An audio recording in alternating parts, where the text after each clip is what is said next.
Please welcome Dr. Zetsche to start today's meeting with his remarks. Dr. Zetsche. Thank you. Dear Carlos Ghosn, ladies and gentlemen, good morning to all of you. Merci and arigato for being here. The famous French philosopher Voltaire once said, "Le travail est souvent le père du plaisir." Work is often the father of pleasure. Renault-Nissan and Daimler have done some work in recent months, and this is why we have the pleasure of making a very positive announcement this morning. Carlos Ghosn and I are here to seal a long-term strategic cooperation between our two companies. By doing so, we are creating considerable benefits for both parties from the very beginning. Speaking from Daimler's perspective, we will benefit from the cooperation in a number of significant ways. We intend to expand our presence in the small car segment, add new three-cylinder and small four-cylinder engines to our existing engine portfolio, improve capacity utilization in our powertrain plants, and extend our portfolio of light commercial vehicles. What do our shared projects look like in detail? First, we will create a common architecture for the next generation Smart and Renault Twingo. It will be based on the successful technical concept of the Smart with its rear-wheel drive and unique vehicle dimensions. In the course of this joint development and production, we will extend our Smart portfolio to a total of 3 different models: a 2-seater coupe, a 2-seater convertible, and a 4-seater model. While these vehicles will share common architecture, our product designs will clearly differ. That means our Smart 4.2 will retain its distinctive and iconic concept. We will continue to build our Smart 4.2 models in Hambach, France. The 4-seater Smart and the next Renault Twingo will be built at the Renault plant in Novo Mesto, Slovenia. The launches of our jointly developed models are planned for 2013 onwards. Right from the start, all models will also be available with electric drive. When it comes to electrification, both partners are already in a very strong position, and we will make further progress by combining our expertise. As for our second area of cooperation, it makes sense to combine our efforts on the development of small vehicles with a partnership for small engines. That's why we will also develop and produce 3-cylinder engines as well as small 4-cylinder engines. An already existing engine type from the Renault-Nissan Allianz will be taken as a basis. Daimler will use the 3-cylinder engines in the new Smart models. The 4-cylinder engines will be applied in the entry-level models of the next generation Mercedes-Benz compact cars. Due to the relatively low volume of vehicles that could use such engines at Mercedes-Benz, it would not have made sense to develop and produce them on our own. Cooperating with Renault-Nissan reduces development costs, speeds up time to market, and achieves competitive economies of scale. Still, just like with the vehicles themselves, both partners will maintain their own distinct brand and product identities. The use of separate brand-specific technology packages will safeguard the character of our respective brands. At the same time, a high level of standardization of components not relevant for brand identity will provide substantial savings for both cooperation partners. And, equally important, by combining our know-how, we will set new standards in fuel consumption and CO2 emissions. As a third field of cooperation, Daimler will provide gasoline and diesel engines to Nissan's luxury division Infiniti.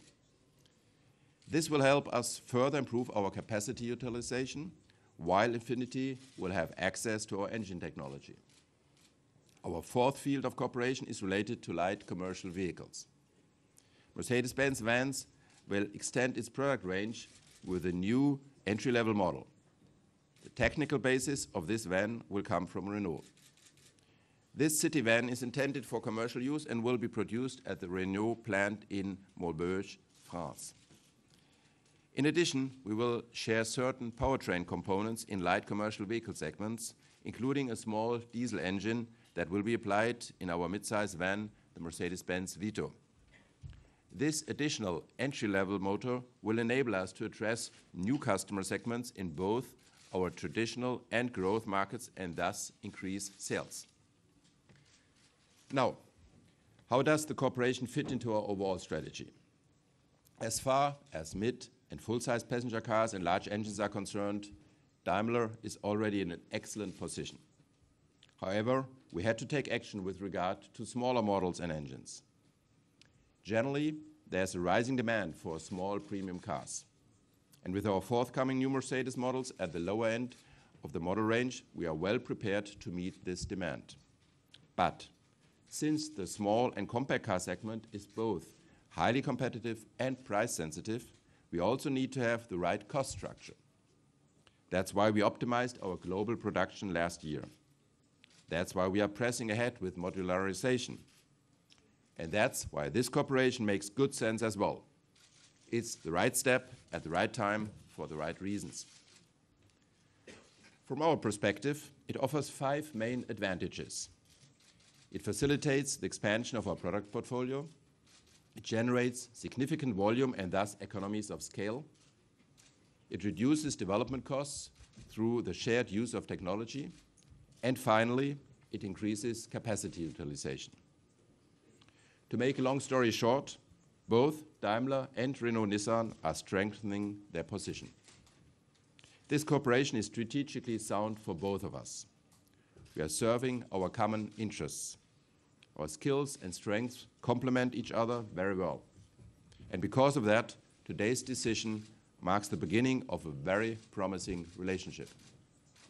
We will work together to examine further possible areas of cooperation. At this point, one thing is particularly important. As we all know, successful cooperation requires not only the right strategic fit, but also the right cultural fit. And there's good news in this respect. From the very beginning, there has been the right spirit, the necessary openness, and a strong will to overcome any difficulties. And this is yet another reason for me to be very optimistic for the future. To underscore the long-term orientation of our cooperation, we have agreed on a largely symbolical one-time cross-shareholding. This is going to take place through an exchange of shares and will be largely cash neutral for all partners. And now I would like to hand over to Ghosn. Thank you. Thank you, Dieter. And good morning, ladies and gentlemen.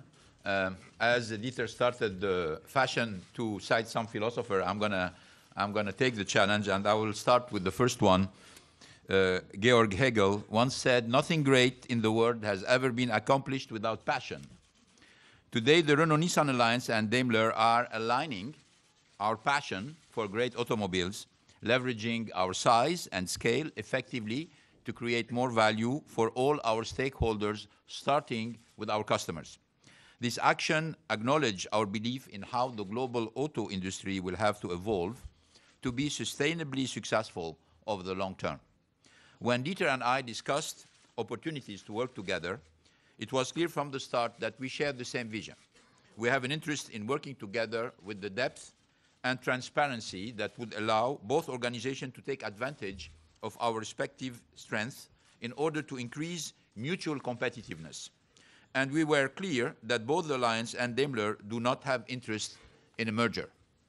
The 3 specific projects outlined by Dieter just now are just the beginning of our strategic cooperation. We have accelerated our analysis to look at further synergies in the areas of cross-manufacturing, selective common purchasing opportunities, co-development in technology relating to electric vehicles and batteries, soft synergies encompassing the exchange of operational benchmarks and best practices. For Renault and Nissan, the benefits of this venture are both immediate and lasting. The synergies with Daimler have a net present value of at least €2 billion for the Alliance in both cost and revenue opportunities over the next 5 years. In the near term, both Renault and Nissan will benefit from vehicle and powertrain projects that help us offer better product at a lower cost. For example, we will jointly develop the next generation Renault Twingo and the Daimler Smart.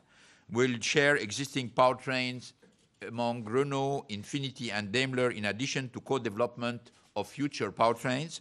This includes Allianz providing small gasoline and diesel engines to Daimler, and Daimler providing 4- and 6-cylinder gasoline and diesel engines for Nissan's Infiniti luxury brand.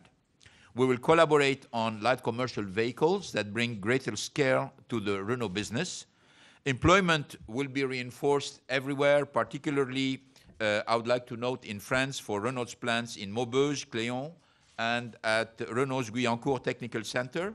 There are opportunities for similar activity enhancement for Nissan also across the world. And we are exploring how Infiniti and Mercedes can work together in the future in areas such as components, modules, and taking advantage of each other's geographic presence. In the area of new technologies, demands from regulators and consumers are intense and unrelenting. We have to continue to develop a wide range of new technologies to stay relevant and competitive, and the investments required on the front end are significant. Renault, Nissan, and Daimler have complementary technology skills. By sharing our resources and our costs, particularly in powertrain, we are creating a technological powerhouse that will benefit all partners. Renault, Nissan, and Daimler each have many globally recognized and respected brands. These brands each occupy different market positions, both in terms of geographic strength and customer segmentation. Although this agreement has no effect on the fundamentals and independence of these brands, it does create opportunities that go beyond cost avoidance or cost reduction to potentially increasing revenue.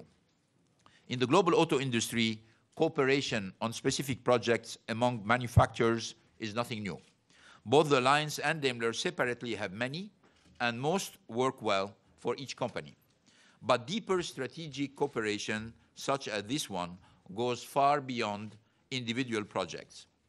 11 years of experience with the Renault-Nissan Alliance have taught us that translating size into efficient scale and synergies requires more than just a signed MOU. I remember when we started the Alliance 11 years ago, everybody thought that this would not last. Everybody thought that the Alliance would probably kill both companies. And here I'm going to cite another German philosopher, Friedrich Nietzsche, who said, what doesn't kill you makes you stronger. And here we are, we're not dead, and we are much stronger than we were 11 years ago. The difference occurs in how effectively we were able to work with another partner automaker. The keys to making strategic cooperation work are found in respect for different identities, trust, transparency amongst our employees in each group, and in the belief that each company had the freedom to retain and reinforce its own unique characteristics. The cross-shareholding formalizes shared interest between the partners and helps to assure transparency as we commit to share and work together over the long term. The Cooperation Committee, chaired by Dieter and myself, will consist of 12 members in charge of operational decisions. We will ensure that the synergies outlined in the cooperation will progress rapidly, and we will also identify additional synergy opportunities in a very disciplined and organized manner.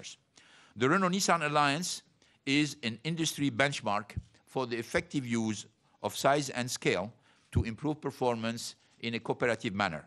Today's announcement is a step up to a higher level of performance. Separately, each company brings strengths and specific areas of expertise, but obviously what we want is that the whole is greater than the sum of its part, and hopefully this team, made by all these companies, will lead in the global auto industry. Thank you very much for your attention.